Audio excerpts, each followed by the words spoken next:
Welcome back, guys. My name is Dalton Smith, and this is Trust the Process, the podcast. Every week, we try to get a new guest, little different. And this week, we have a very special guest, completely different than every other guest. And I think the value that's going to come from this is immense. So before we even get into any more build-up, Rushil, welcome, buddy. Thank you so much for having me. I'm super excited to be here, and I just love everything that you guys do. So thank you. Yeah, dude, Yeah, we met through speaking. yeah. Twice now, Mhm. and the second time I got to actually grace the stage Yeah, with you, which was killer. yeah, Pull this thing in a little closer. yeah, You can either pull it all the way out or yeah. scoot in. Okay, perfect. So a lot of people that follow me probably don't follow you. So Hmm. if you want, real quick, give me an intro. Who is Yeah, Rashil?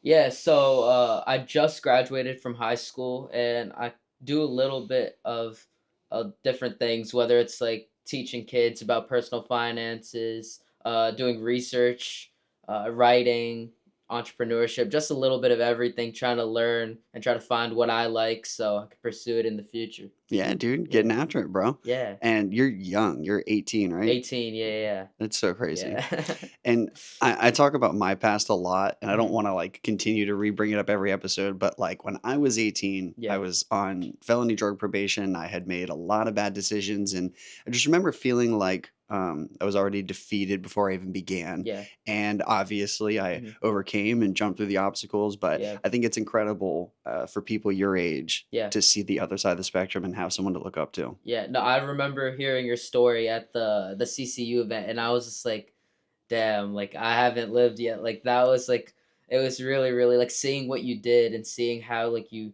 completely transformed everything into such like a massive media empire. It's like it's really cool to watch, and I'm just happy to be here and just be a part of this. I Yeah. appreciate that, dude. Yeah. I think it's important for people to accept that it's okay to be different. Yeah. There's going to be a lot of different paths of life. And when you play a game of cards, Hmm. you're like re-handed out Yeah. a hand. Yeah. Sometimes it sucks and you're Hmm. down. Yeah. Sometimes it's good and you're up. Up. Yeah. And that's life. Hmm. And I feel like people get deterred when it gets tough. Yeah. And that's kind of like what Trust the Process is about, Yeah. is not just losing the fear of the tough, Yeah. but seeing the value in it. Yeah. So like what kind of, you know, gain have you taken from the hard times on your journey so far?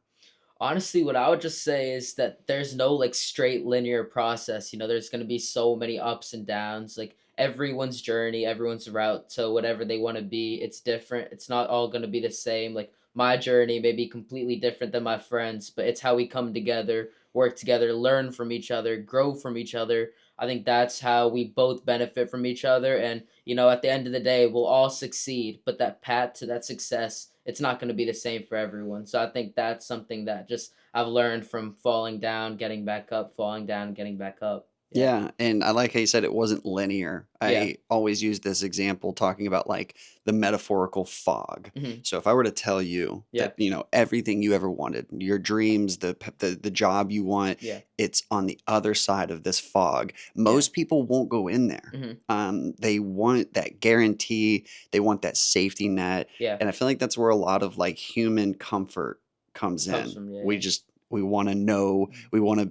we want to feel safe all the time. And man, on the other side of fear is where all the good stuff Yeah. lives. Yeah, you just have to take that risk. I think a big thing about me is like, I'm 18. So when I first started everything, I thought in my head, who's going to take me seriously? Like, who's going to want to listen to me on stage or whatever I'm doing and just actually take me seriously? Like, I can actually provide something valuable. And I just think that actually realizing that maybe my voice actually had some meaning, maybe that it had some impact, that, regardless of the magnitude, I could actually impact someone's life. I think that realization really changed things for me and taught me that, I have to overcome that fear of realizing that my voice may not matter to all, but for the few that it matters, I want to make a difference for them. So, For sure, yeah. dude. And that imposter syndrome's Yeah. real. It is real. And I think you spoke on that maybe even at the CCU event, because I Yeah. recall you speaking on that, and I related to it so much because I'm much older than you. And to Mhm. this day, I have those moments where I catch myself over analyzing and overthinking and realizing that, like, I'm not meant to please everyone, Yeah. but my voice should be heard by the people that want to hear it. Mhm. And the imposter syndrome is weird because you'd think after a certain point it just goes away. Mhm.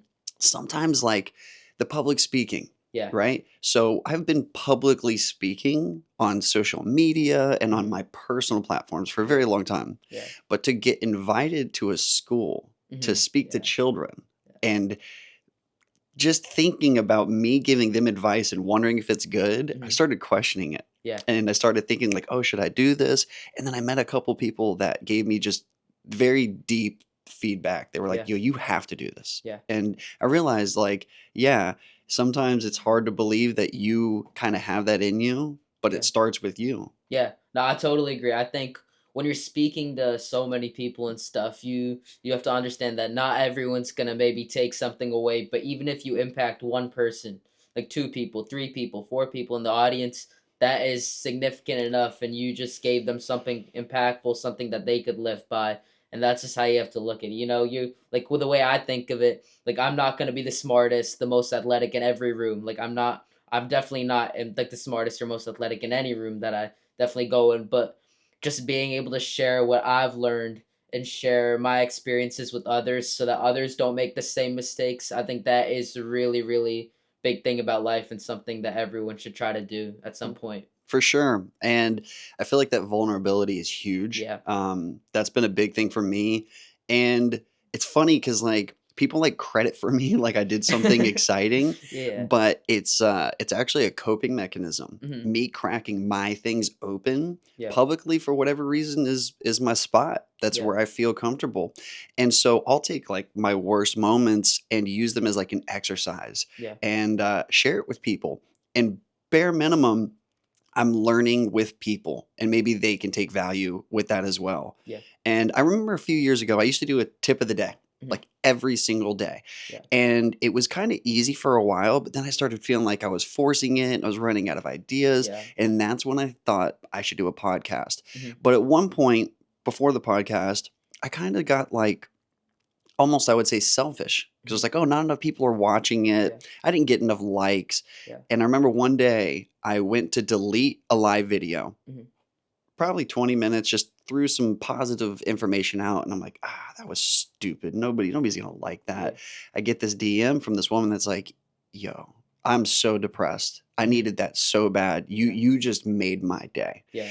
And so I asked myself, who am I to rob that from even Delay. one Yeah. person that wants it? Yeah, I think it's just like shooting your shot, making sure that you actually everything you say. Like I know knowing you for I just like on the basic front, like not even on a personal level, just hearing your story and everything that you're doing. I think you are really one of the people who say something and get it done. There's like I feel like a lot of people who have an idea, but they're scared to either implement it or just don't want to put the work in. But just knowing you with what you said about the podcast a few weeks back, just hearing you actually start it up, turn it into something so cool and actually impact so many people. I think that it's really, really impactful.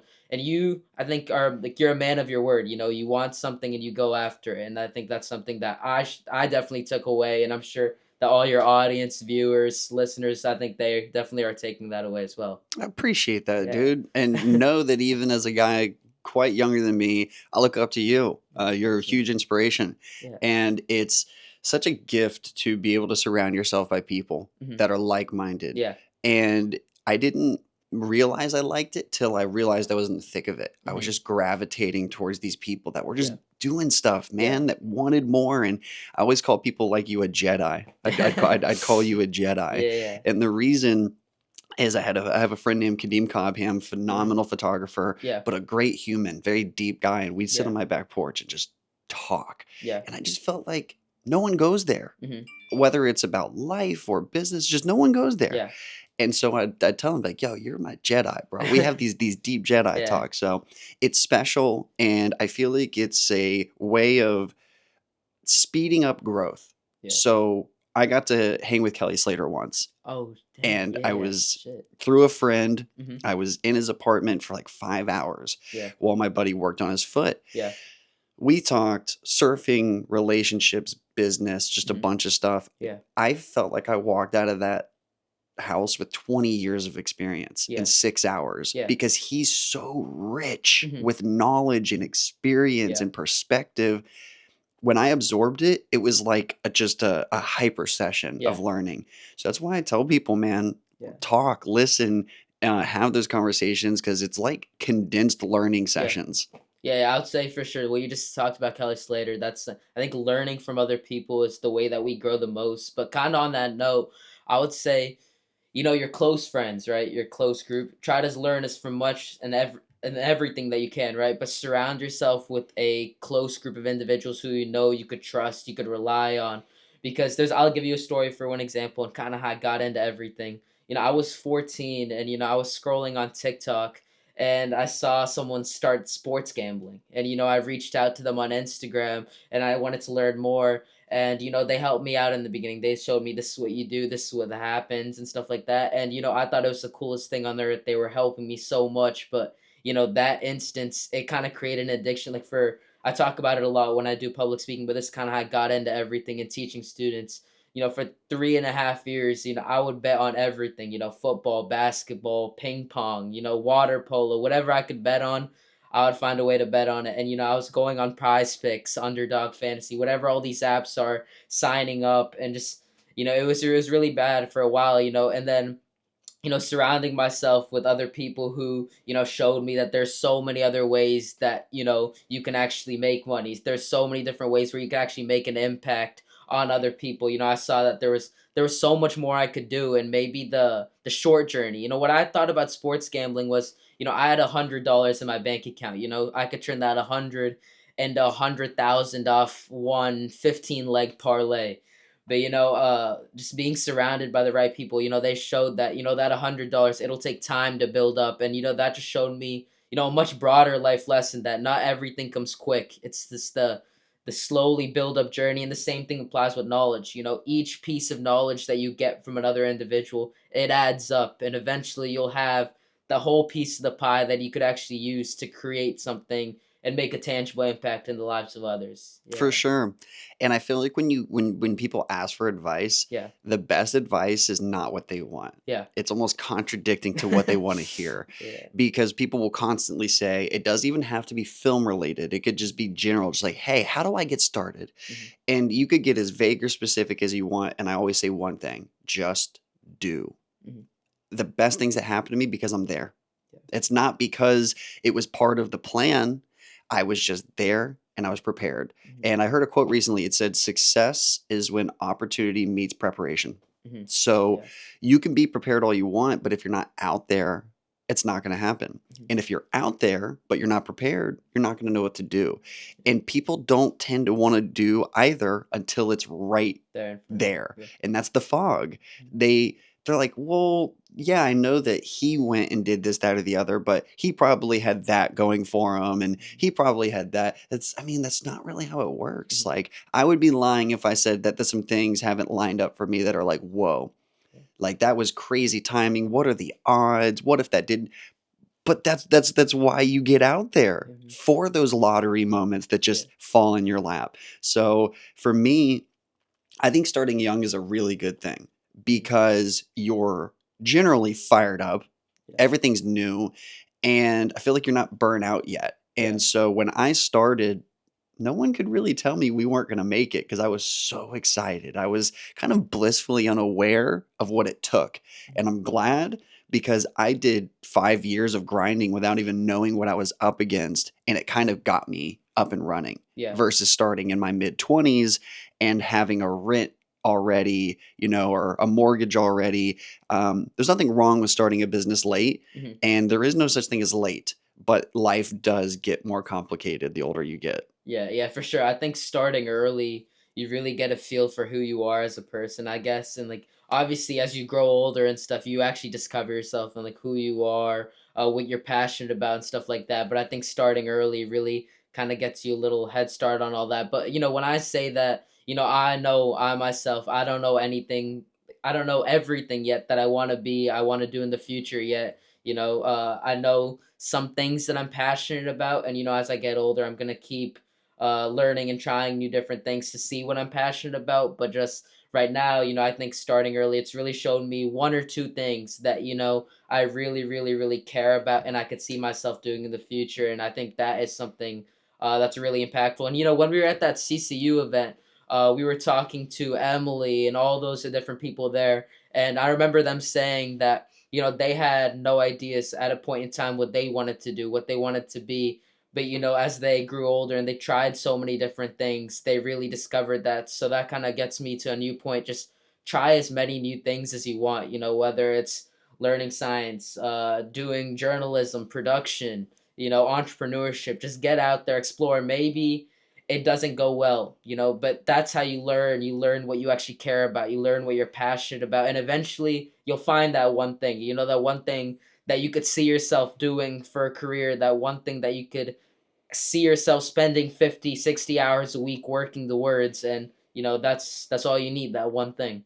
Yeah, and as someone that spends this much time working, trust me, you want to love it. Yeah. And I do encourage people because I feel like it's kind of like bowling. I've got those little bumpers. I feel like no one wants to throw the ball. They Yeah. kind of want to stay on this wide lane where there's just no tension and not, I don't want to say no effort, but like not a lot of resistance. And like resistance makes growth. Yeah. And I've seen so many people, myself included, that fall into paths, even subliminal smaller channels of their path that maybe they didn't have in mind. Mhm. They didn't know that's what they wanted to do. So that's why I always tell people there is no failure. Yeah. It's part of finding, like, think about any product in the world. How many times did they test that thing A lot. Yeah. before it worked? A lot. How many variations of prototypes failed and failed and failed until it got to you? Especially in the complicated realms of things like medicine or highly complicated pieces of technology. Mhm. People think they just came out perfect. Yeah. And I think that's a huge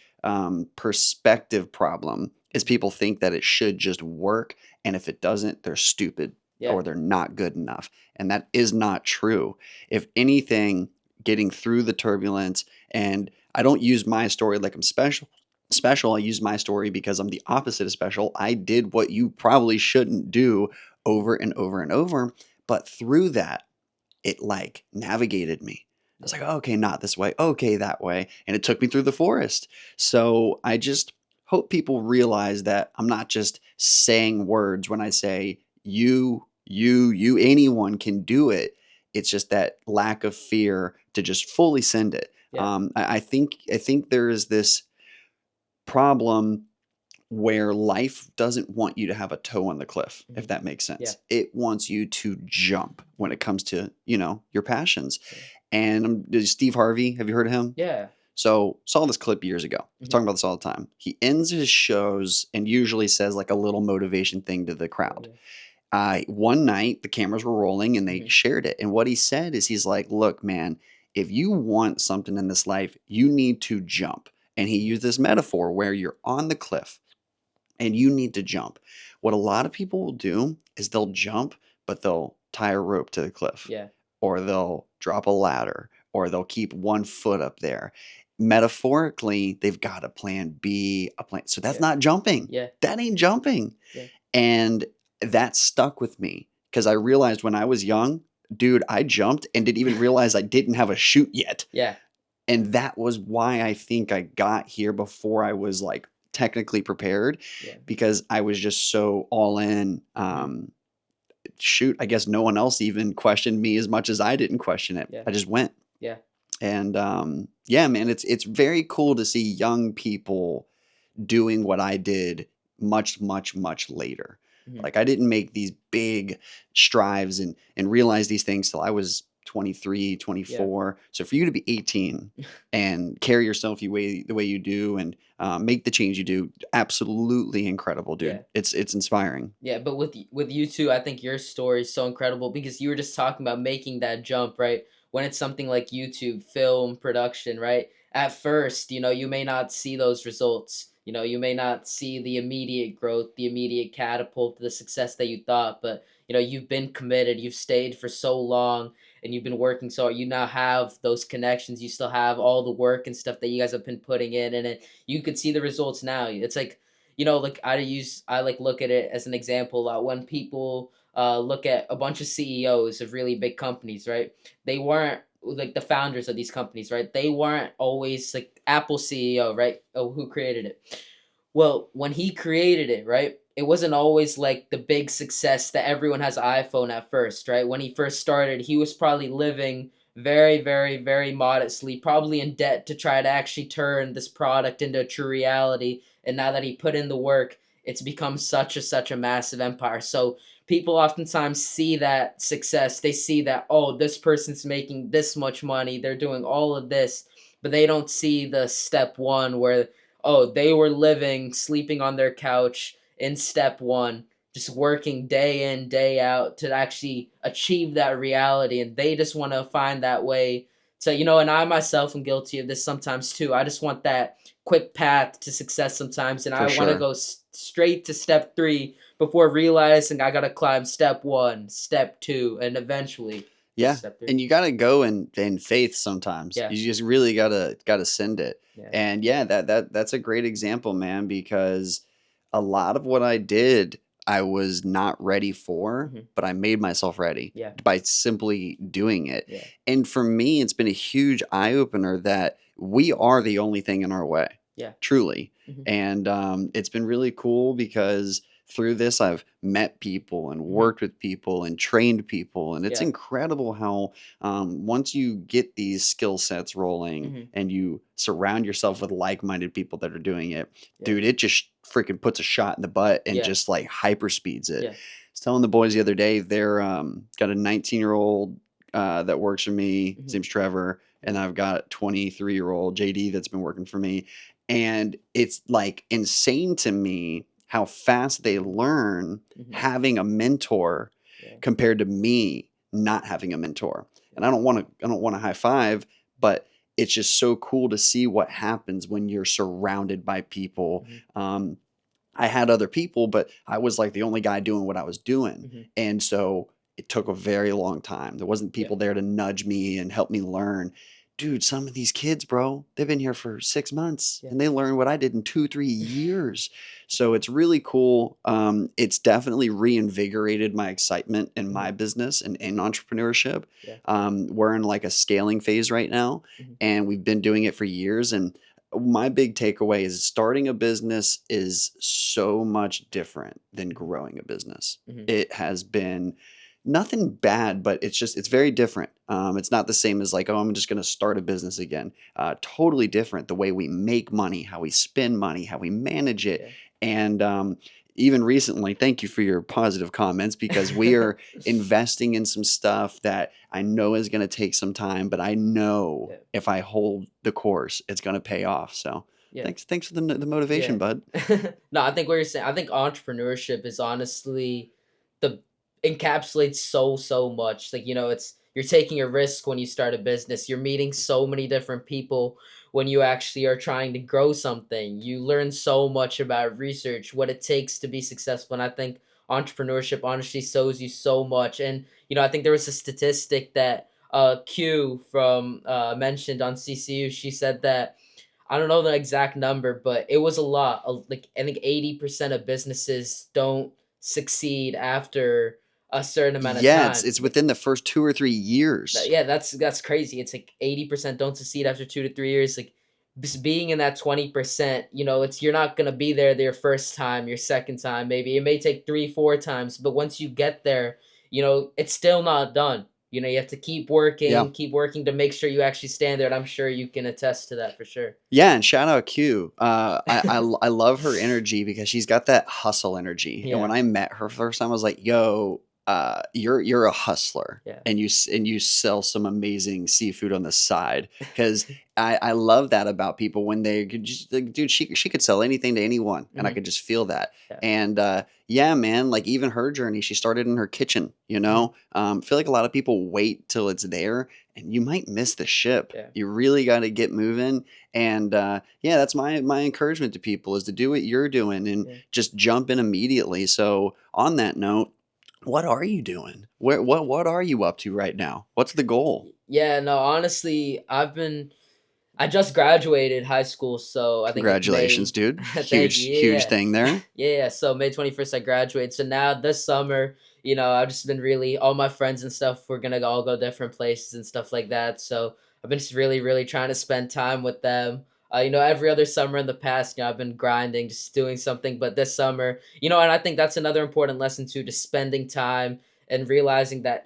sometimes it's not just all about work, but actually realizing the value of everyone around your life and just spending time with. So I think that Yeah. summer, I'm going to the Bahamas tomorrow on a cruise with my friends, but just spending time with them. And next year off to college in North Carolina, so we'll all be in separate places, but just keeping in touch. And Yeah. yeah, And like I said, we were talking earlier, it's a big change, yeah, this is probably one of the fastest changing times of your hmm, life just because so much is happening. You guys are not just graduating high school and moving on from this very familiar part you've been involved with for years, but yeah, now people are being, moved across to different parts of the state, different yeah, parts of the country. You're living alone for the first yeah, time.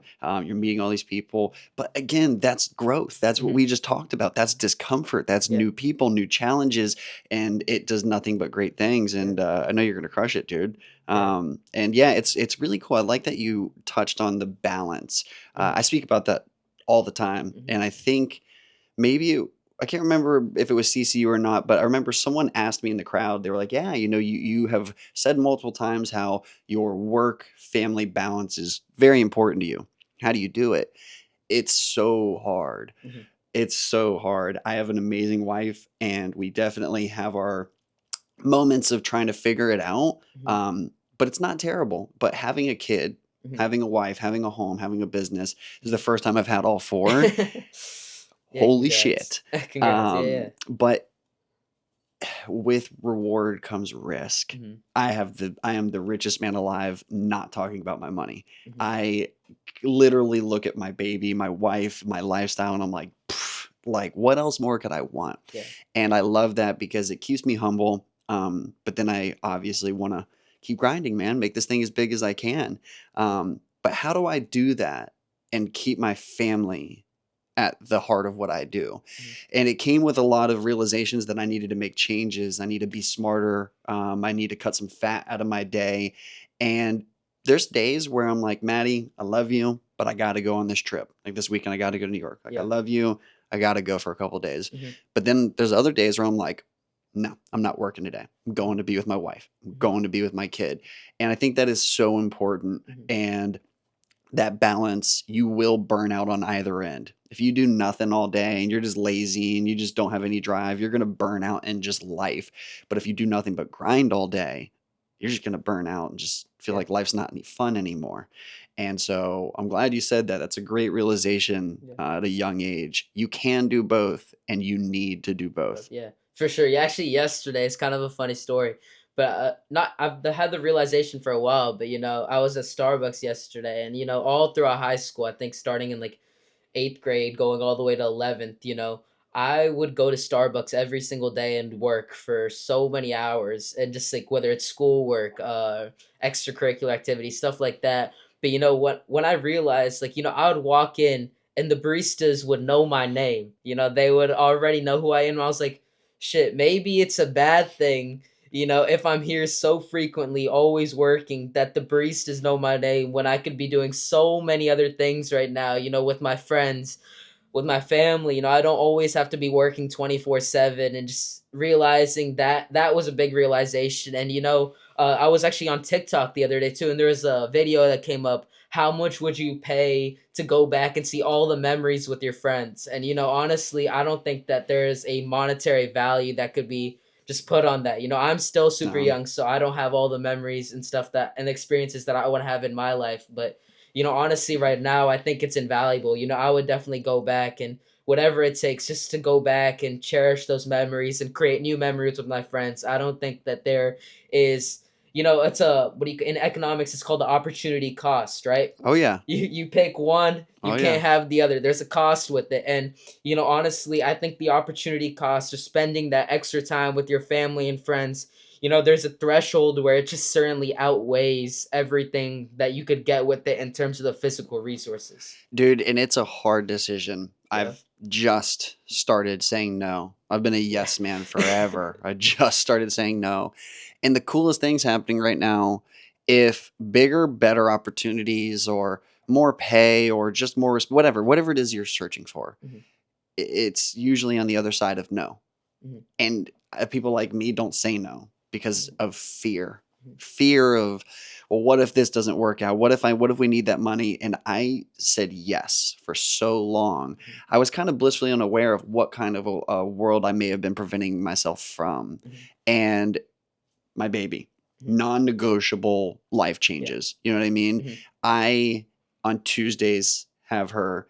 And I said this in my last podcast. If I have plans to go surf on Wednesday, and something pops up, I'm probably going to say screw my personal time and work. But Mhm. on Tuesday, it's not an option. Mhm. That's the point. You have to make it a non-negotiable Mhm. when it's important. Yeah. And looking back, my previous relationship, we were engaged. I do think my work played a role in it not working out. Mhm. Obviously, it's not bad that it didn't work out. Everything is great and it happened how it should. But looking back, I prioritized my work in a way that probably wasn't healthy. Yeah. But at the time, that's where I was. Mhm. And I was too young to know that wasn't maybe ideal for a Mhm. relationship. But that's how you live and learn. Yeah. Like, I wouldn't take my previous relationship away for anything in the world because I would be grossly unprepared for my current wife, Yeah. you know? For sure. And that's why I want people to get this trust the process thing. I want to Mhm. just beat it on people's head like the best things in my life. Like if you see me win and you see something cool happen, I promise you I took an L on the way to the dub. Yeah. I promise you. Yeah. On that kind of note too, nowadays especially, it's so with social media, you see all these celebrities and stuff posting their extremely lavish lifestyles. You see people winning thousands and thousands of dollars gambling, doing whatever they are. But I think we fail to account for the fact that they're showing us at most maybe 1 or 2% of their daily life. Yeah. We don't see the other 98% that actually goes in what you just said, all the L's and stuff that we took to achieve that success. You don't see all that behind the scenes work. You just see that. And I think that's a really, really important realization, to realize the fact that what you may see, especially now with Instagram, say all these social media platforms, what you see, there may be some transparent creators who show everything, right? But a What large, percentage of them? yeah, exactly. Yeah, yeah. So, Do you think that the way social media is operated with these influencers where the best thing you can do is look the best they can, do you mhm. think it's like putting a false sense of reality on the youth? Honestly, I think it is. You just see that, you see so many, like, what do you call it, the biggest YouTubers, the biggest streamers and stuff like that. You see them and you watch them and you see all the success that they have, right? But when you're on YouTube, you have to realize the fact that there are tens and thousands of other YouTubers who don't have that success, but you're only watching those three to four the people that you're watching on YouTube and see all the success that they have. So you fail to account for the fact that there's so much more work, and these other 10,000 people are all trying to put in that work to achieve that lifestyle.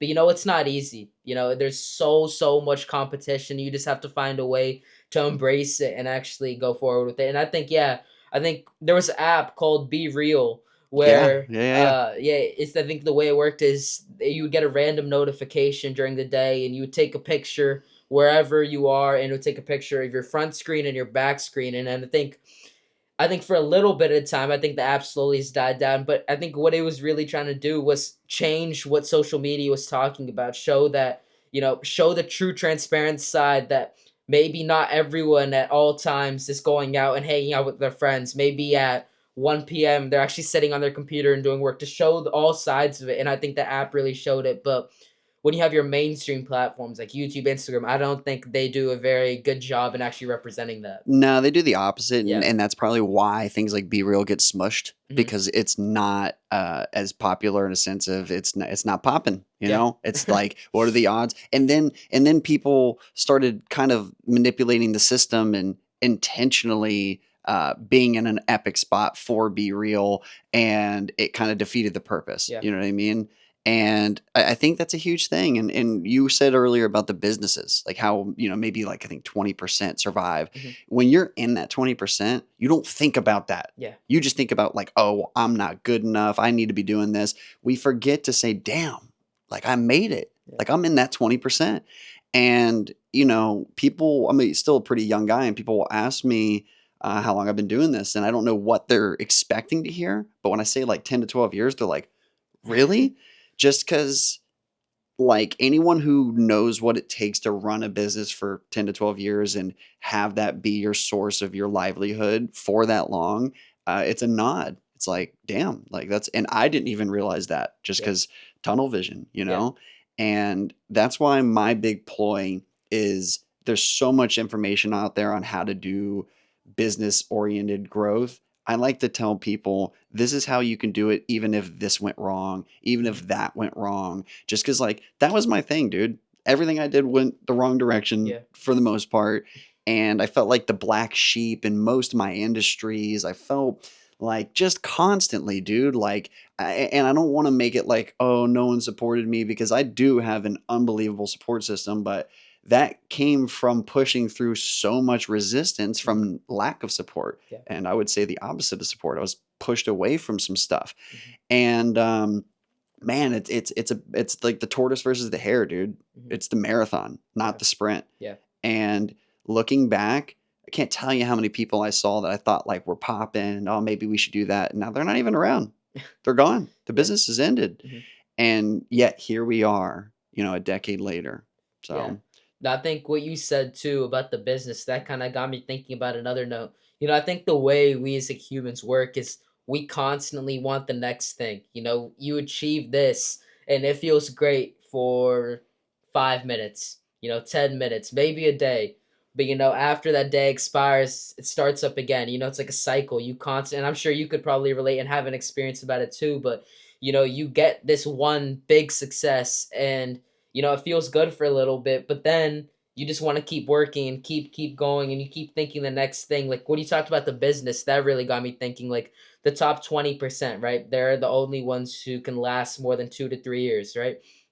But once you reach that top 20%, oh, like you beat the statistic, for 5 minutes, now and what? then you want to be part of the next statistic. You want to be part of the next 10%, the next 5%, the 1%. And I think I want to ask you about it. How's that been for you, like in terms of your business, and have you managed that? Exhausting. Just because like up until recent years, I've never given myself a break. Yeah. Like I've never given myself a pat on the back. Yeah. Like I've never said like, yo, like, and I don't know, like I guess that's a split term. Like I have been my biggest believer and my Mhm. biggest supporter, but I've also been my biggest demon. Yeah. So it's kind of like the little red devil on the side, the little angel. Imagine me as both of them. Mhm. Just one of them's talking shit and one of them's like, you got this. And what it is it's when things change. So Mhm. like COVID, Yeah. like what am I going to do? And then that actually ended up being a really healthy thing for me. It took me away from my work. I got on Mhm. TikTok, I started Yeah. watching all these crazy creative videos. I built like a fish tank studio. I bought a Shit. probe macro lens. Shit. Dude, I wasn't even making money off of it and I didn't care because I was so like Mhm. reinvigorated. And then like in recent years, there's just so many people doing what I do now. And there's just so much flashy shit that just catches the eyes of people that don't really know what they're looking for, and it makes me wonder like, are we doing it right? Should we be doing that? And just yesterday I'm finishing up a music video and I'm so excited about it, Mhm. and I was like, JD, what do you think? Should I go through and do like more this, more that? And he's like, no, dude. He's like, and the point is that there's different flavors for everyone, and you're not supposed to have all of them, right? Mhm. You're you. Yeah. And I'm just starting to grip that I am me. Mhm. We do got this. Yeah. Like NPI is a brand that people do respect, Mhm. and ebb and flow, markets down, the world's on fire, Mhm. we're going to survive. Yeah. And I've been nicer to myself recently, and we're growing more. I'm stressing less and just really figuring it out, but without hitting those walls where I got really uncomfortable and realized like, hey, this is unhealthy amounts of work. This isn't the kind of client you want to work with. Just Mhm. kind of drawing those lines. And 2024 has been an interesting year for us because we have made some ground rules Mhm. that have kind of solidified who we do and don't want to work with, and Mhm. what kind of work we do and don't want to do, and what kind of things we are and are not going to offer or tolerate. Mhm. And we realized we've just been this yes company that was excluding real boundaries. So in Mhm. 2024, Yeah. we set some boundaries. Mhm. what do you think boundaries do? They can upset the wrong Yeah. people. Yeah. So it's been a interestingly growth oriented yet turbulent year because I'm rocking the boat and Mhm. I'm knocking all the barnacles off. I'm getting all this bullshit out of my way, out of my life, and out of my business.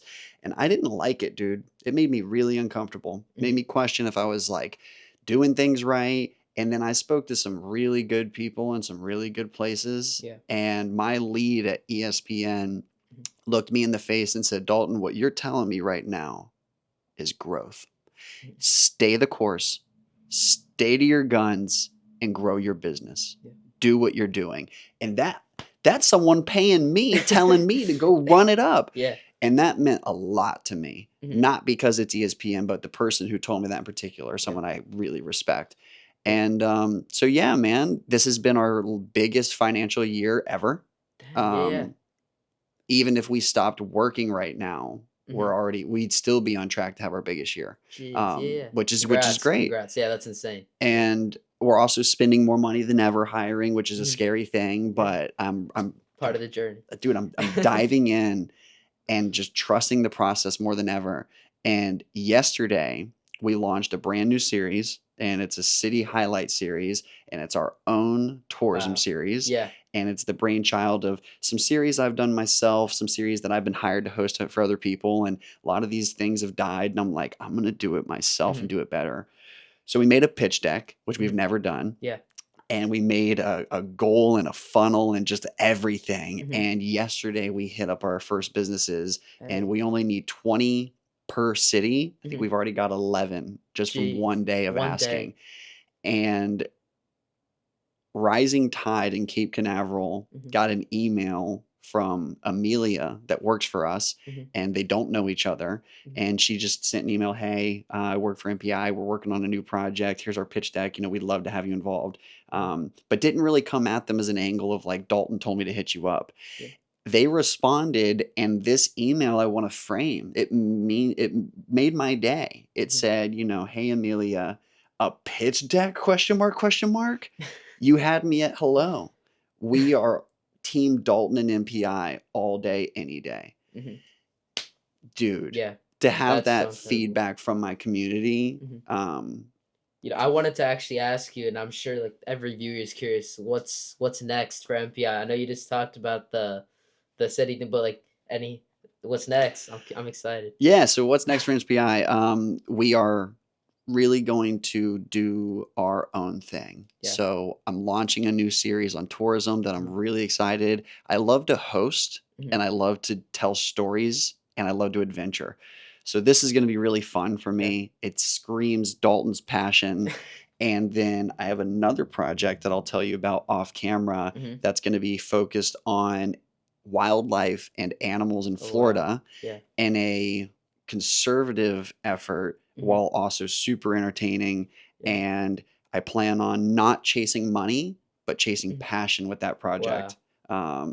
And I used to do a lot of passion projects when I was broke as a joke, but then I got busy and I just don't make that time. Yeah. So NPI is marketing now for the first time ever. We're Mhm. running ads, we're Wow. signing up for all these websites, and we're Mhm. doing SEO work. So believe it or not, everything that you've ever seen from NPI Productions has been word of mouth. Yeah. Wow. Everything. That is yeah, that's insane. ESPN, World Surf League, the music festivals, it doesn't matter. It was a person that told a person to hire MPI. Mhm. And that's great. Yeah. But I felt like we were missing that whole world of who doesn't know about us. Mhm. So this year we're buckling down and we're marketing the traditional way, Mhm. which is funny because we create content for marketing, Yeah. but we weren't really marketing Marketing yourself, ourselves, yeah. which telltale sign, like, I can't tell you how many massage therapists are sore from massaging people all day, Yeah. So, yeah, man, I would say condensed version, we're growing the brand for real this time, Mhm. and we are making passion half of the equation. Yeah. And I'm really excited about Yeah. that. I think what you said too about how you guys market it, honestly, I think that is really, really smart. I think the best way, honestly, to grow a business and like scale, and what you said is, start with word of mouth, building something in your own community first and getting people excited about it. seeing people that you know around you and show them what you have, show them your product, and getting your whole community and stuff behind it. I think that's a great initial step, and then slowly just branching out from there. And that's exactly, and I think that's really cool. Yeah, shout out to Brevard County. The Space Yeah, Coast is the yeah, entire reason I'm here, and it's funny because there's chapters of when people jumped on to my story. mhm, There's the people that jumped on first in 2012 from the Second Life forums. mhm, And then there's the people from the 2013 to 16 phase when I met Corey Howell and I started posting all mhm, these videos and I was with my ex and I was just growing and learning. And then there was my breakup. mhm, And then there was me meeting Madison. mhm, And then there was COVID and the baby and the World Surf League and ESPN. There's all these reasons people jump on, mhm, but they all stay. yeah, No matter what reason they found us for, mhm, they stick around for the journey. yeah, And it's really cool because it's kind of like a hard to predict model, mhm, but man, the coolest stuff just yeah, falls in our lap. yeah. No, And yeah, that word of mouth and that mingling, mhm. it's crazy how far it can go. Yeah, I think Brevard honestly is so. I know I've said it my whole life and stuff like that. Like I've wanted to always live in a big city, New York, whatever, Chicago it is. But I think like now, when before I'm going to college, I can really see like I honestly as a kid, I wouldn't want to live anywhere other than Brevard. Like the things that we have to do here, the people here, I think they're really wonderful. You have the big feeling in terms of things if you want to do, but you also have that close knit community. And I think Brevard, what they do for small businesses, local businesses, how they help. I think the people here are really incredible. I'm biased, but I think Brevard County is the best place on the planet. Yeah. And there's a lot of places I love, but there's these like contradicting factors. Like I love Hawaii, can't Mhm. be that far in the middle of the ocean, Yeah. man. Love California, I can't let you take that much of my income Yeah. every Yeah. year. I love the Florida Keys, but I can't sit down there with no waves all Yeah. summer. So yeah, like we're centrally located. Mhm. Orlando's an hour away. Mhm. Miami's 3 hours. We've got international airports, Yeah. the rocket launches, the cruise ships. We Mhm. have all the intracoastal waterways. You can go Mhm. boating, you can go surfing, you go Yeah. diving. Like it is the best place, and it's a great place to raise a child Mhm. or to have your childhood. And I grew up here in Melbourne and grew up Mhm. surfing, and it's just such an epic place. And it's funny because traditionally people called it Melboring. Mhm. And I think we were part of the wave that screwed that whole ass stupid phrase up Yeah. because I remember like in the peak of me making like these Wild Boys videos and going crazy on YouTube and just Mhm. getting all that initial steam going. Yeah. Meanwhile, everyone's like, yeah, Melbourne sucks. I'm in town for the weekend from college, Mel boring. And I posted one day, I made so many people mad. I said, I'm going to launch a new series called Melbourne Doesn't Suck, You Do. And people will poke holes in anything, bruh. Mhm. Yeah. Like, For real. people will poke holes in anything. So that's why, like, this for me has become the best home, the Yeah. best place to be. And on the note that you said, like the business support here, the community vibe, my God, dude, there is so much like community driven focus for Mhm. businesses, for people. Like I said, I'm biased, but Yeah. I love it here. No, totally. And how has it like been? Like, I think you said you've been in Melbourne for your whole life, so seeing it grow and stuff like that. How was like? I want to ask, how was that for you? Like seeing everything like grow together as a community. How was I feel that? old now. Like, I remember being in 5th grade. Hmm. No, it was middle school, so it was 6th or 7th grade, or Okay. excuse me, 7th or 8th, and the teacher brought up a Google Earth picture of Vieira, Hmm. and they were building the high school. It was almost done, Yeah. and I remember at the time being like, "Whoa, look at all the new land." Pull up Google Earth now. It's crazy. It's incredible, and I'm kinda torn because I'm, in one way or another, part of the tourism boom because I Hmm. focus on tourism marketing, but I don't think it's too crazy here. I think the housing market here is more of a problem than the tourism here, like the westward Yeah. expansion. And I just think we need to be careful as a community. And I don't know how much control the community really has. Yeah. But on tourism, should we ever reach a point where it's getting out of control, I think it's the responsibility of the local government, the county, the state, to have conservative tourism, like what Hmm. Hawaii is doing Yeah. and like what Italy's doing right now. They're just like, yo, we like you guys, but this is too much. Mhm. The infrastructure can only handle so much. The people can only handle so Yeah. much. So yeah, it's been kind of shocking because I remember driving down Wickham Road and taking the old Pineda to go over the bridge, Mhm. and I remember them putting the Wawa in and extending 95, and like a lot of it was good stuff. And as long as the county does their part to expand the roads and make the proper infrastructure and spread the people out, I don't hate it. And what am I gonna do Yeah. about it? That's Yeah. like what the hell am I Yeah, gonna yeah, do yeah. about it? So I think in the future, as I don't want to say as I feel more established, but when I get into that next 10 years, I'll probably start looking at ways of saying, like, okay, how do I invite people here Mhm. with intent? Yeah. Does that make Yeah, with sense? the purpose. Yeah, I think it's what you said too.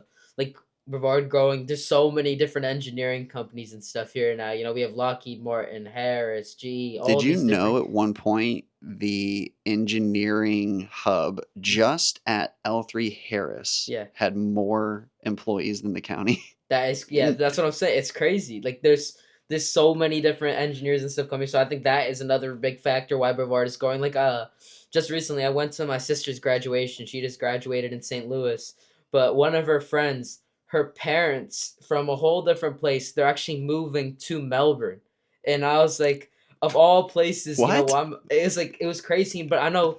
I think I don't know when how recent it was, but wasn't Brevard just rated as like one of the best places to live? Like Oh my one of God. the Yeah. yeah. And I don't want to tell too many people, but dude, the opportunity to cost of living, which is high, but it's high everywhere. Yeah. And so, dude, the engineering hub in West Melbourne is ridiculous. Yeah. And like there's like little components that are really incredible too. Like what's the college over there? FIT. FIT, Yeah. dude. The way that that program works with the engineering companies, and they're taking these fresh young engineers straight out of that school, Mhm. and then like shout out Elaine Larson. I don't know if you've ever heard of her, but she drives rocket cars, Mhm. and she's worked with the county on a lot of tourism stuff. But she's a record holder, and she works with FIT, and she takes these students, and they come over and they build these rocket engines Yeah. straight out of the school, and that's in Melbourne, Florida, dude. Yeah. And you're not the only one. I've heard people mention like, "Oh yeah, I'm moving to Melbourne." Like Melbourne, Australia? Like what are you Yeah. doing in Melbourne? Yeah. And it is cool to see the hometown kind of blowing up in its own way, and to be a part of that in any way is really cool. Mhm. For years people have said something about like us having the city on our back or putting on for the city. I love that, bro. Yeah. I'll wear that badge all day. Yeah. I'm proud to be from here, and if we're doing dope shit and it makes us look good, that I'm makes all me for it. happy. Yeah. That's actually is really funny. I was I think last month. Yeah, yeah. So I was in Los Angeles for a science fair, right? There's every year it's called the Regeneron International Science Fair. But every year there's like a whole special awards ceremony and there's a bunch of different awards. I think there's like 25 different schools that come and give awards out. But FIT is there every single year at a whole different state, at a whole different fair. There's people from 50 plus countries there and they're giving scholarships out to the kids and it's really really cool to see that the school that I live by, this college at 5 minutes away from my house, they're giving scholarships out to kids from Puerto Rico, Seattle, California, and So bringing sick. yeah, it's really cool. Yeah, man, this area, bro, I think it does more than people know. Yeah. And so much history, and just another reason why, if you're here, more the reason to just get after it Yeah. and just do something, Hmm. do anything. Yeah. Because I just feel like there's so much opportunity across so many different types of, Yeah. areas here. It's Hmm. incredible. Yeah. And I'm a huge, huge supporter of tourism. Hmm. Like, why do you think we have nice roads, nice parks? Like, trust It's all me, too yeah. there are parts of this country that are tourism dry, Hmm. and it's tough. Yeah. So I love it, and I love being a part of it, and I truly think I was made for this. I love what I do, bro, Hmm. and I've been telling these stories with or without support forever. Hmm. So to kind of have moments where I'm getting paid to do stuff that I was doing for Yeah. free is just so cool. Yeah, but I think with the tourism too, there's a trade off. Like I was the TEDx event where I actually met NPI and I actually saw everyone. There was a speaker there. His name was Daniel. I don't know how to say his last. Daniel Kolodna. He was a big part of the Indian River Lagoon and its efforts to maintain it.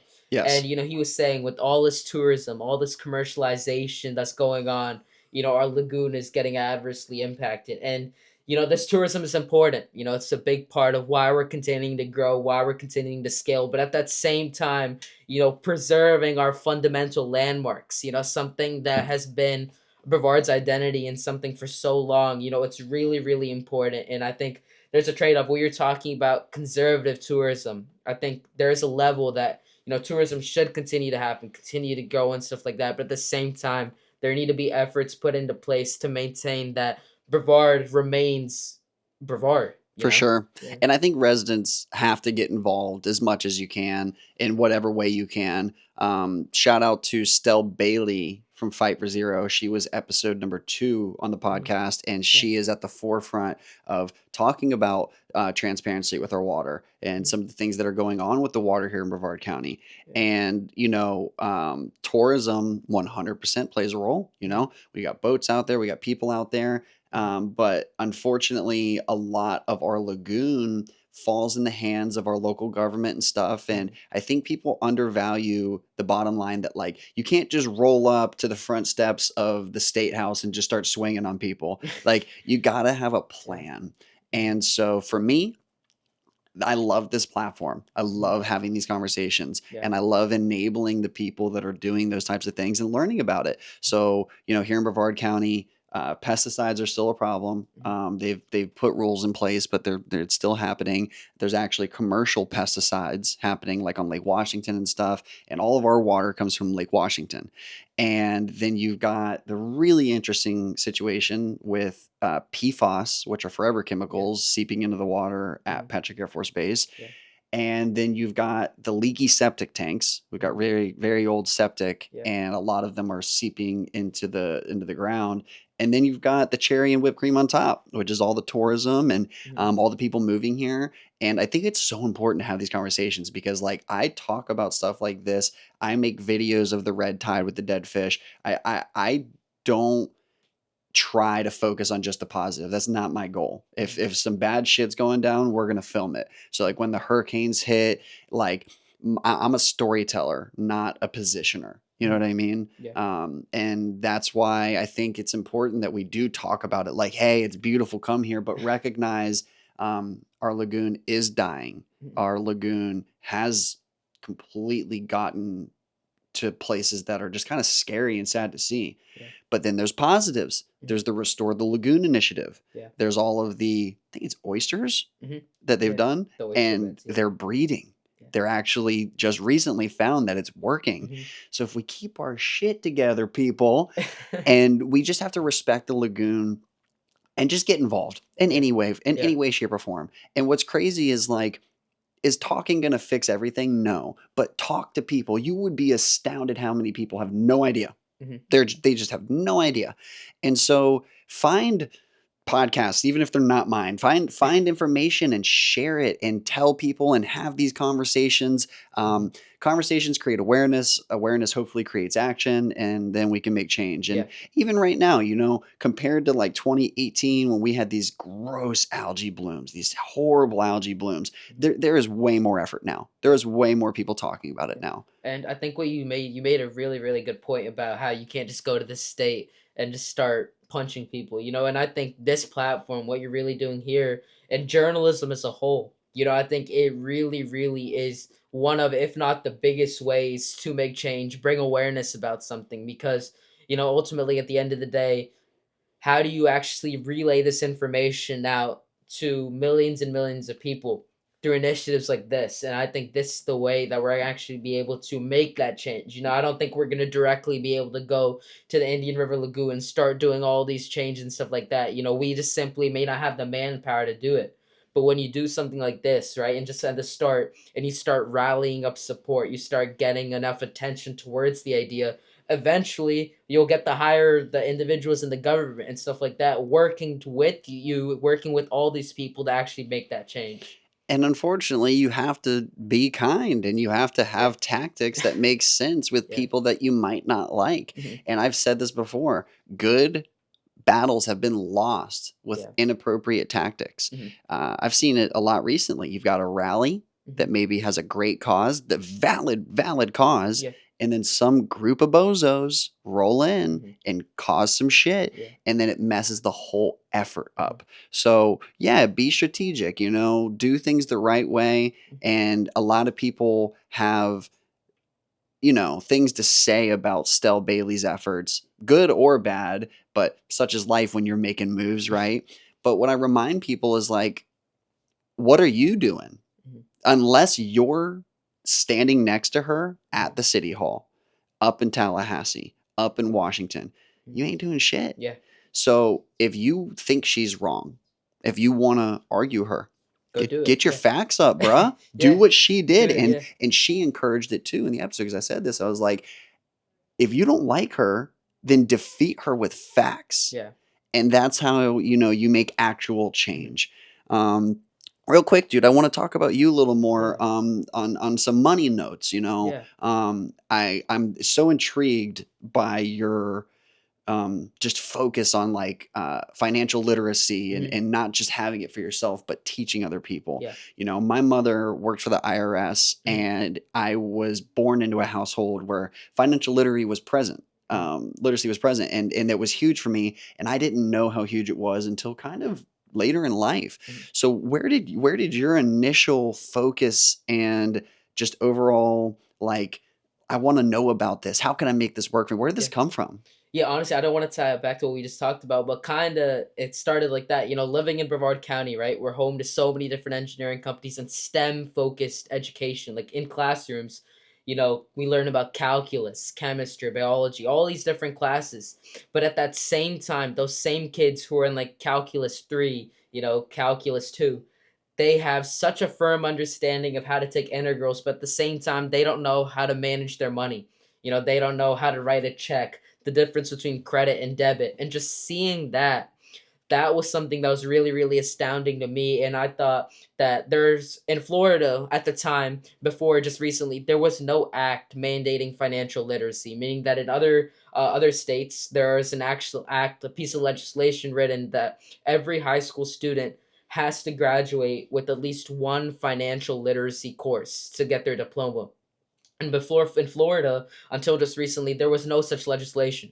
So as a result, Is there one now? yeah, it's called the Dorothy L. Hochul Act. Yeah, When was that put in place? I think 2022, That's 2023. Yeah, so yeah, just that's recent. that's great. Yeah. So they just put it into place, and at first, it's really shocking to me that when we enter college, that's when we go out on ourselves, and whatever you even do, say you don't go to college, say you just go into the workforce right away, and after college you go into the workforce, you're kind of just dropped in there, and you're making money, but you have no idea to actually what to do with that money and how to keep that money over a long period of time. And I think just being able to teach that to kids so that when we actually do enter the workforce, we'll all be ahead of the game and we could actually ensure that, we can be set for a successful financial future. And on another note, kind of why I got into this as a whole. My mom, she works at University Park Elementary, and it's a Title I school, meaning that a lot of the kids there and stuff like that, they're very underrepresented, and the resources and stuff there are very, very limited. And just when I was as a kid going there and seeing so many kids. And just teaching them about it, immediately I saw that, the kids that attended these Title I schools, there was a significant lack of financial knowledge in comparison when I went to, say, like a private school, something like that.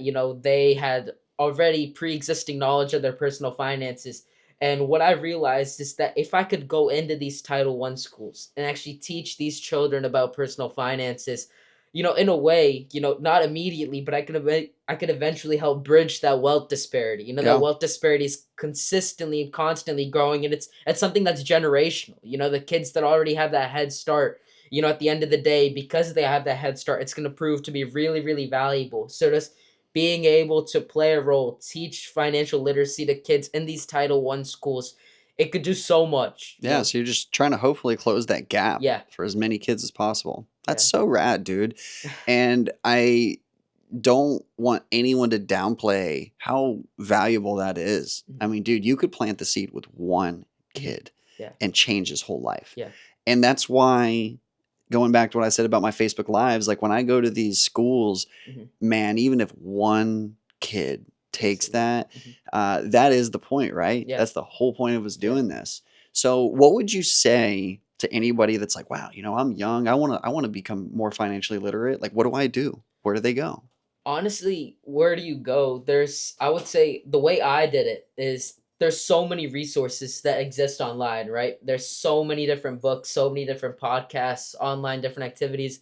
But what I realized is there's this one idea. There's one idea that they teach, and eventually through reading so many different books, so many different ideas and stuff like that, I've kind of compiled a bunch of different ideas together. So being able to relate all these different ideas that I've learned from countless hours into maybe just 1 hour teaching these kids all that information.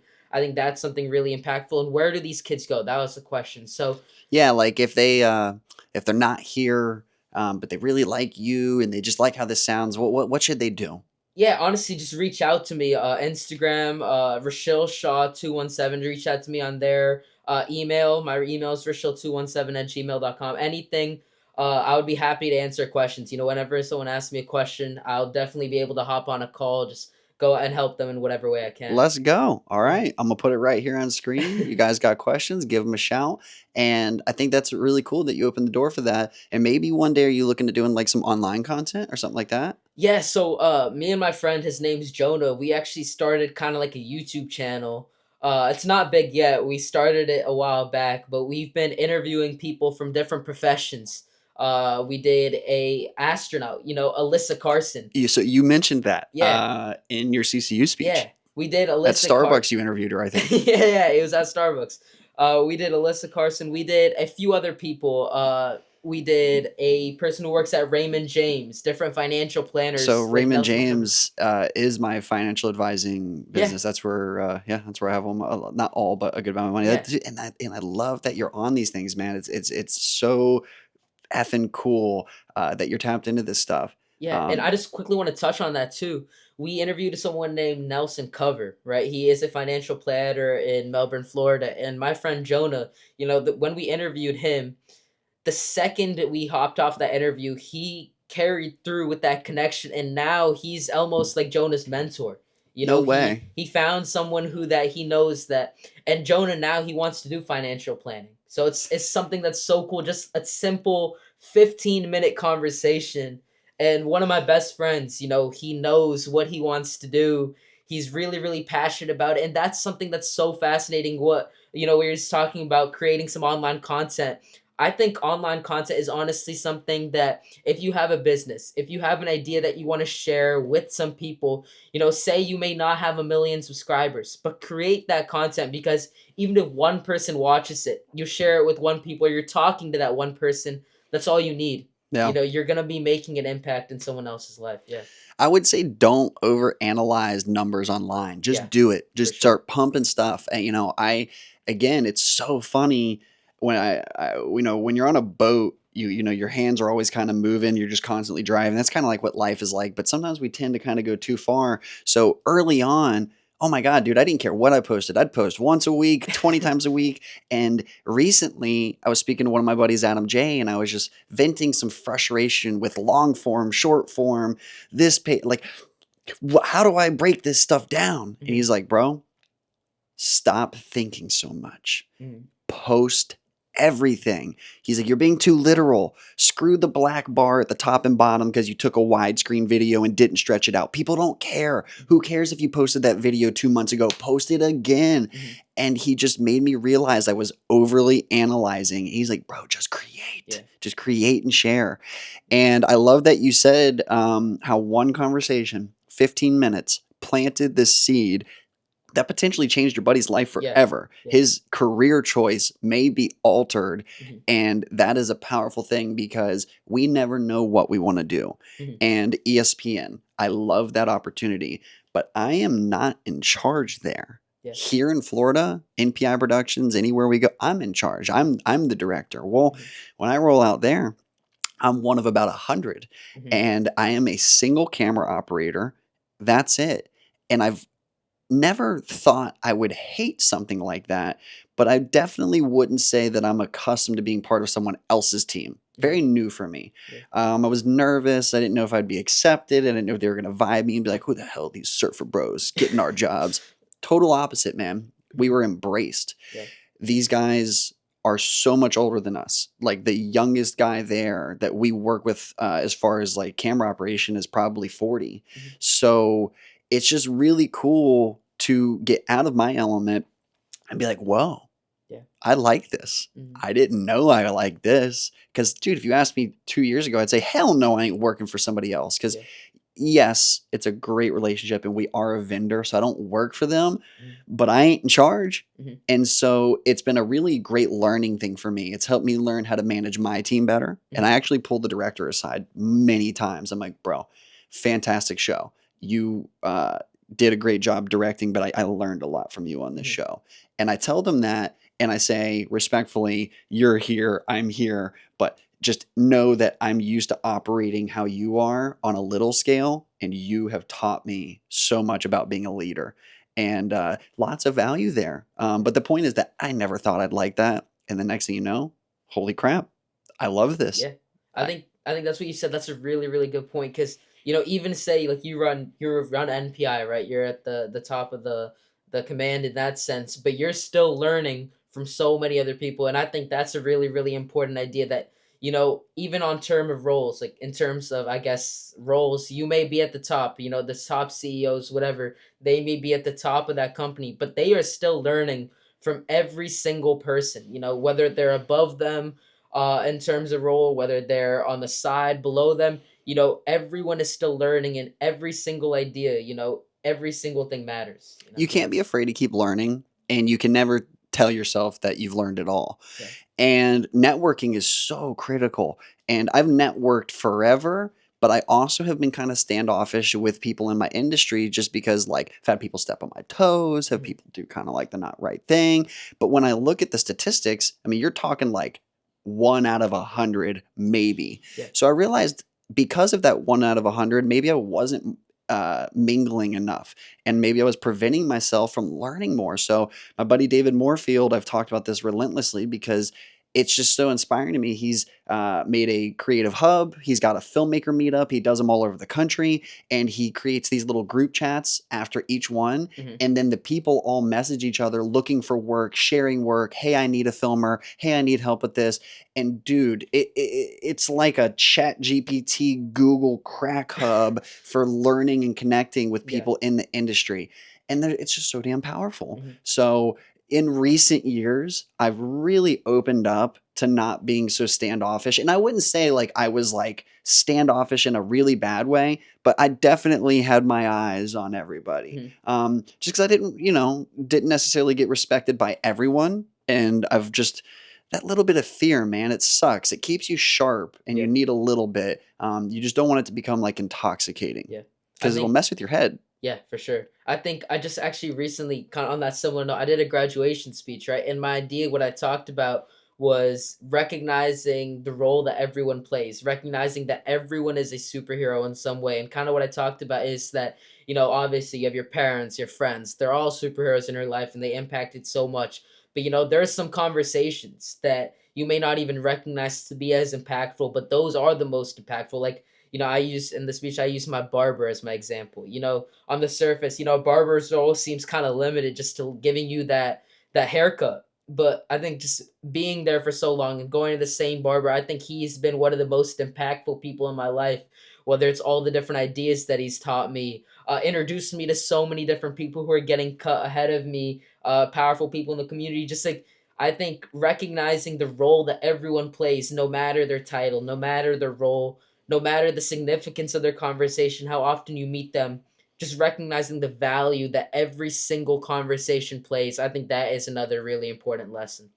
And that's why people can't discredit anything from being something big, because something little can become something big so Mhm. quickly. And opportunities are funny, dude. They don't Yeah. have to make sense.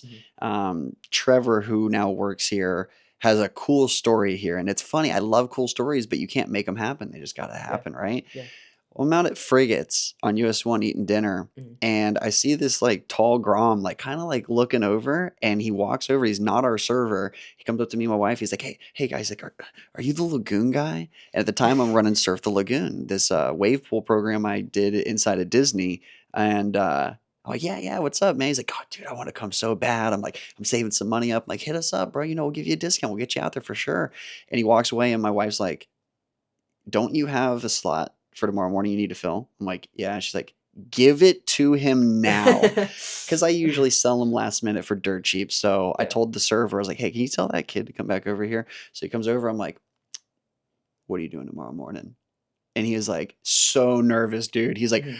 um, nothing. I Nothing. don't think anything. I'm like, you want to go to the pool? He's like, really? And so I was like, yeah, dude. I was like, don't worry about it. He's like, oh, I don't have money. He's like, no. I was like, we're going to give you a slot. So he came out and he surfed, had a great time. His pops brought him out. It was super Yeah. cool. Dude, this is like 2 years ago at least, right? Mhm. This year, like 8 months ago, like beginning of the year, maybe, he hit me up and I did not know who he was. He's like, Mhm. hey, I'd love to intern with you guys. And I looked at his page and he had some kind of cool stuff. It was mostly iPhone stuff, but I could tell he kind of had the eye. Mhm. So he came and met me at my brother's gym. Looked like he was going to throw up with nerves. He was so excited, nervous. And he's like, yeah, I'm down in Boca, but I'll be home for the summer. And I would just love to intern and be around you guys. So we start working with him. He's doing good. And then he comes home for the summer. And then when he came home, we were working with him more and more. He was coming up every weekend from Yeah. Boca just to be with us and Wow. work. Well, when he came home, he's been here all day, every day, Monday through Friday, hanging on the Wow. weekends. Yeah. And the kid has no training. Yeah. He's never worked a commercial anything. Mhm. He had never worked with any kind of DSLR. He literally was experienced with his iPhone. Now he's out here essentially close to full time, Yeah. grinding on a real production team, going to big sets, working big jobs, learning a ton. And he's going to go to Sweden for an internship Wow. from August to January, Mhm. and he changed his plans from January onward to do online school instead of going back to FAU Mhm. because he wants to be in Brevard County to Wow. work full time for us. That's so cool. Yeah, congrats. I think that's like the importance of having someone like you know, like a mentor, someone that you've seen him grow from you the iPhone to now filming these commercials and stuff like that. And I know you have a smile on your face right now. You Dude, just watched him grow from iPhones to commercials and stuff like that. And I think you're like a big part of that. You know, you helped him so much with that journey, and obviously he put in the work himself, and he's done so much to grow. But having someone like you, like a mentor, I think I wouldn't like be anywhere without the mentors that I've had in my life, and just having someone like that, I think that's so important. So, just a different lesson here: find that mentor. It really, really does play a big role in your life. for sure. And don't be afraid of the mentorship Yeah, because usually when there's a mentor, there's directing, they're yeah, helping you. And sometimes it's like, not like this, not like that. It doesn't mean you're dumb or you're doing it wrong. It's that assistance. And man, talk about like expediting your learning curves. And like I mhm, said, I've seen the kid freaking learn so much and so little. And dude, there's a huge value of where I'm at now. I went through a phase of wanting to do everything and not wanting to let things go. But mhm, now giving things away gives me some peace, gives me some time with my family. Well, then this other thing happened that I didn't expect, which is a little bit of like pride. Like mhm, I'm proud of these kids. yeah, Like when I look at some of the stuff they do and think about where they started, I'm like, whoa, I'm just stoked to be a part of their journey, you mhm, know? And yesterday, Amelia, who's one of our new girls working for us, we were texting about the success rate of this city series. mhm, Everybody's just yes, yes, yes, yes. And she was like, something like, you should be excited, or like something about talking about me. And I said, we should be excited. should Yeah, be excited. yeah, Because NPI is so much bigger than me now, dude. mhm. It's like me being on a Royal Caribbean cruise ship and then everybody leaves and I'm just on the ship. Mhm. Really cool ship, can't drive it alone. Zone, yeah, yeah, you need a team. And so it's cool. There's no fear now. I remember realizing, like, dang, I'm not just hiring people per DM. I've got a handful of people on like a salary. Mhm, No matter what comes in, that's going out to them every month. And I remember mhm, being afraid of that, mhm. but you Gotta gotta embrace it. take that risk and Yeah. embrace it. And just the last couple of days, I just signed up for the Knot and Wedding Wire. If Mhm. you're getting married, contact us. We've been doing weddings for 10 years Mhm. and I've never marketed them. Yeah. And I got a killer deal and I never spend money on marketing. I was like, I'm going to do it. And Mhm. I signed up for it. And our profile is literally naked. I haven't jumped in yet. Mhm. We already got a lead. Wow. And so I'm just like, That's what I need to be doing. I gotta jump in this Yeah. thing. And the thing about trusting the process and having faith, whether it's religiously or metaphorically, it can't be considered faith if there's an equation at hand. Mhm. Meaning, if 1 + 1 = 2, that is not faith, that is mathematics. Math. Yeah. So you have to have faith. And I don't care if you look at it from a religious standpoint or from a energy life does what it does, but life be doing what it does. Mhm. And I am a firm believer that effort and education and training and all these things are critical. But dude, the trust, the Yeah. faith, the leaning, the jump, Mhm. the no parachute dive, it makes or breaks you. And when people see you dive without a parachute Mhm. and they're like, wow, this person's so all in, they're Mhm. gonna watch you. Yeah, for sure. I think just believe. I think you said it earlier too. The biggest doubter that you have is yourself. I think that is the biggest thing too. Recognizing that everyone around you. You may have a few haters here, but everyone around you is here to support you and help you grow. And all you need is that same support that everyone else is giving you. You need it in yourself. And the second you get that fused with all the support that you're receiving on the end, there's nothing that's going to stop you. You're just going to trust the process and keep going. Yeah. And it starts there, dude. And people misinterpret it. You don't want to be an arrogant asshole. You don't want to sound like an idiot. You don't want Yeah. to. I've got a rule, man. You don't cuss at people. You don't Mhm. hurt people's feelings. You don't draw blood. No bodies. We don't Mhm. add or reduce to the planet. Yeah. That's it, man. And so it's so important, like I said, to embrace this trusting of the process, the cycle of life, the Mhm. growth phases. God forbid I didn't go through the hurdles and I was still the same me from 10 years ago. Mhm. Hell, I don't want to be that guy. And even me a year ago, bruh, I don't want to be him. I want Mhm. nothing to do with him. Yeah. He's old. And there's a music video that I absolutely love. It's crazy visual. There's an artist named Hobson, Mhm. and he did this wild thing where he basically dropped a music video, and within the music video, he reenacted a courtroom scene where he basically calls his manager of the entire label a thief and all these crazy things. And no one knew there was beef till the music video came out, and it was like implosive. Crazy. It, dude, Yeah. it blew the label up. The Wow. label actually dissolved, and all the Wow. artists had to kind of go their own Go way. away. Yeah. At the end of the video, he has a voiceover. I don't know Mhm. what it's from, and it's Mhm. kind of this kind of like almost like spooky, dark, raspy voice. And the video, it's Hobson. It's Ill Mind of Hobson 8. If you want to watch this video, and at the very end, he runs through all these pictures, real pictures of the label and the artists. Now, mind you, they're family. So Mhm. this manager in question is in the pictures and he's just flashing through all these images, and what he's saying is that if you don't lose the wrong friends, you'll never find the right ones. Mhm. And the provisions that God makes in your life are not meant to last forever. So, whatever God did in your life a year ago, that's awesome. Take those blessings, take that growth, absorb it, and move. But 6 months later, a year later, you better not be sitting there thinking that's going to work forever. Mhm. And if you wait too long, you're going to miss out on what God in life wants you to do. And if you're too focused on what you got, you're going to miss out what you're supposed to get next. Yeah. As cliche as it sounds, like, when you're talking about friends, right? I think quality over quantity, like just like in high school, right? There's so many different kids, there's so many different people, How and many friends did you have? like graduating, you everyone by name, right? You know some cool things about them. They're all cool. Like you'll dap them up in the hallways. They're chill, right? But after graduating, I know and I'm confident that maybe I'll stay in touch with a few of them. I have my group of 5, 6 people that I've known for such a long time. I do everything with them, soccer, whatever it is, and just being around them. Those are the people who I know I'm gonna go out of my way. I'm gonna continue to keep talking to them, and just being able to do that is really important. And even the friends in high school, I'm still going to stay in contact with some of them, make sure I, keep those relationships going. But, it's not to the same extent in the fact that the people that I've known for so long, the people that I've really done all my activities, extracurriculars with, those are the people that, I want to devote my time when I come back from college for, say, a week, right? Yeah. I'm not going to have time to go see 140 different kids from high school that I knew a while back.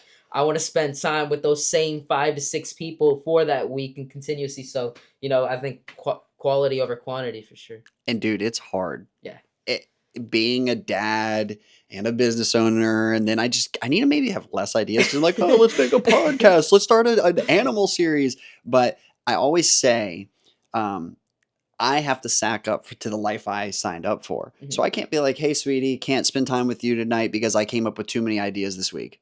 Yeah. You got to be responsible. And if you can't handle it, sometimes for me, like, it might be pushing something a little bit further. It's just that ebb and flow and that balance. But Mhm. yeah, man, quality over quantity. And I find myself like, I should see this person. Do it when you can. Mhm. Make it a For sure. priority and kind of like think about like 100 burners and you're cooking all this food.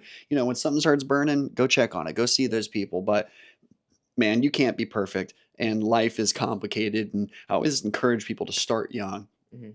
make those first steps of growth and making boundaries. And dude, I'm telling you, you're so far ahead of the curve. And I love to hear that you're not just, financially aware, but you're also socially aware. You're trying to think about like your relationships and your future. Mhm. And it's very, very, very important to have that on the brain when you do this. This entrepreneurial life ain't just a walk in the Yeah. park. For sure. And there's so many beautiful things that come with it, but then there's these other sides. But dude, it doesn't matter what you do in life. That's Mhm. how it works. Opportunity Yeah. cost. And for me, I have found that rhythm that I'm really happy with. Mhm. And I am trying to eliminate the stress and the worry and the anxiety. And I know what I can do. I know what I can't. And I'm just trying to literally trust the damn process. Yeah. And looking back, I'm 33, right? I Mhm. can recall lots of times where I worried to a gross level, like Mhm. worried Yeah. so deeply that it threw me off. And then now I look back and it was in vain Yeah. for nothing. Yeah. What'd you? And Yeah. I'm starting to catch those worries in the moment now Mhm. and throw them away, which Yeah. has been great. Yeah. So, yeah, man, Well, I'm so stoked to have gotten to meet you, bro. yeah. We're going to be supporters of your journey all the way Thank through. you. Yeah. To wrap this up, what can people look forward to? What's on the plate? I know that you got summer and you're going to be going Yeah. into school. So, what's the next couple of years look like for you? Yeah, honestly, I think I still want to keep doing whatever I've been doing with teaching financial literacy to youth. Even though I go into college right now, we talked about online content.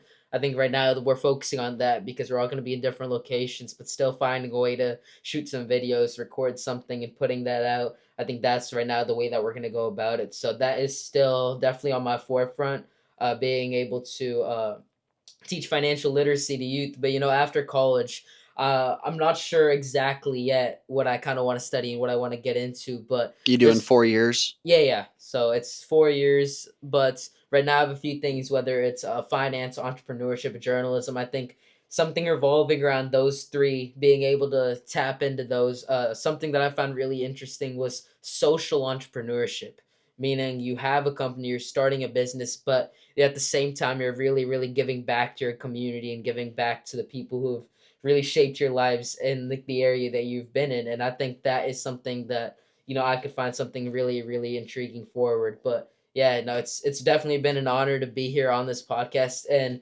your story, I think it is one of the most inspiring things that I've heard. My sister was at the 321 conference, and after the conference, we were talking and just listening back to what everyone was saying, and my sister like immediately made the distinction that I really, really, really liked the Dalton guy's words, what he was saying, his story. That was something that was really, really incredible. And I totally agree. I think that hearing your story, it really, really, I know I've been saying all these ideas and talking about finding the right people, that life's not a linear journey, but you really embody that definition and have grown so much from it and now are so successful. So, I honestly aspire to reach that same level as you. And I know it's not going to be that straightforward journey, but I'm excited. And I know that your mentorship and stuff like that, it's going to be great. So I'm super Yo, excited. I can't tell you how much that means, dude. And I've got your back for life, bro. I'm gonna be Yeah. supporting your journey and Yes, sir. watching, and I can't wait to see how many other ways we're gonna cross paths Yes, because sir. that's how this teamwork works, man. Yes, sir. And it's just been so cool. I feel so blessed to be living a life that leads me to people like you. Mhm. And this is just the beginning, bro. bro. Yeah, So where can for people sure. find you? I want people to be able to keep up, Yeah. and where can they find you guys right now? Right now, if you just go on my Instagram, Rushil Shah 217, all the links are there right now. You can click on the link tree in my bio, and there's everything: the website for our organization, ways to support us, ways to get in contact with us. If you want to reach out and form a partnership, there's ways that you could do that. So just everything through kind of through there. And if you are interested, if you just Google my name and you click on the first link that should come up, then you'll find my email and ways to also get in touch there. And just, yeah, if you have any questions, if you're interested in anything, yeah, feel free to reach out and I'd be more than happy to help or partner in any way to make an impact in someone else's life. Yo, man, y'all Yeah. don't take this man lightly. You got questions, you take him up because when I tell you, friends like you change your life. So it's Thank you really so cool, much. man. Thank you for having me. I appreciate you guys watching. Make sure you check out everything that this crazy guy's up to. I promise you, he is at the beginning of an amazing journey. And trust the process continues. We've got more guests on the way. So subscribe, like, and I'll see you guys next time. Thank you. You.